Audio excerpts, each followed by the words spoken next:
In this video, I am going to discuss about Richard Lazarus' cognitive appraisal theory of emotion. Developed by Richard Lazarus in the 1990s, Lazarus' theory on emotion claims that before an emotion or physiological arousal can take place, a thought must occur first. Essentially, you have to consider the situation that you are in before any type of emotion can be experienced. Now, the core concept of Lazarus' theory. First, cognitive appraisal. Before an emotional response occurs, there must be a cognitive appraisal of the situation. This appraisal determines whether the situation is perceived as a relevant, and if so, whether it is seen as a threat or a challenge. This appraisal involves two main stages: primary appraisal and secondary appraisal. Primary appraisal. In this stage, an individual evaluates the significance of the situation. They determine whether the situation affects their well-being. The situation can be appraised as irrelevant, being positive and stressful, or maybe harmful, threatening, or challenging. Next, secondary appraisal.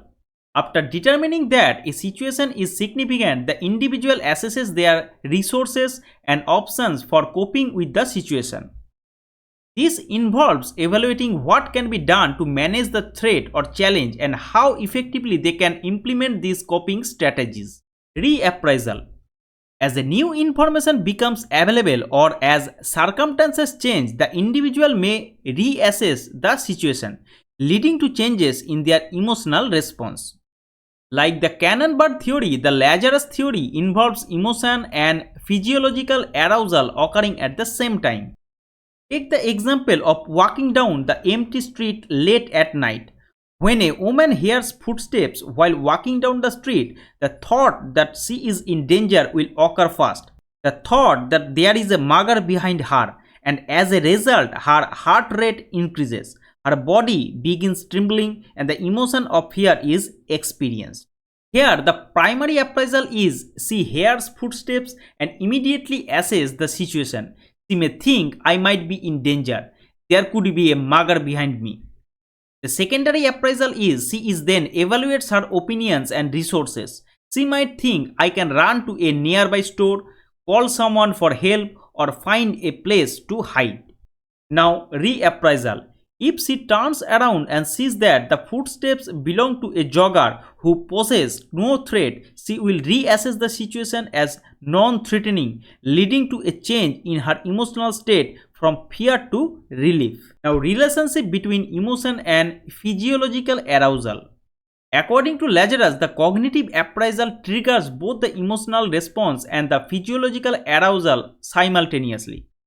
In the previous example, once the woman appraises the situation as dangerous, she experiences the emotion of fear and physiological changes such as increased heart rate and trembling at the same time. Now, the criticism of Lazarus theory. Critics argue that Lazarus theory places too much emphasis on the role of cognitive appraisal in emotion.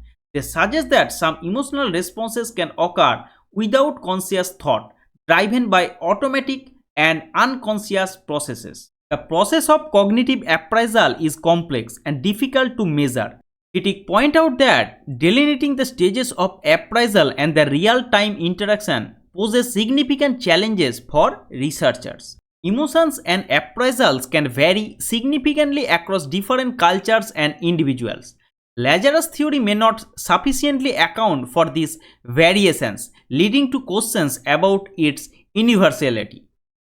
Some neuroscientific research suggests that emotional responses can be initiated in the brain's limbic system without extensive cognitive appraisal. This evidence supports the idea that some emotions are more hardwired and automatic than Lazarus theory implies. Richard Lazarus' cognitive appraisal theory of emotion provides a framework for understanding how cognitive processes influence emotional experiences. By emphasizing the role of appraisal, the theory highlights the importance of individual interpretation and coping mechanisms in emotional responses. Despite its contributions, the theory faces criticism regarding its focus on cognition, the complexity of appraisal, cultural variations, and conflicting physiological evidence.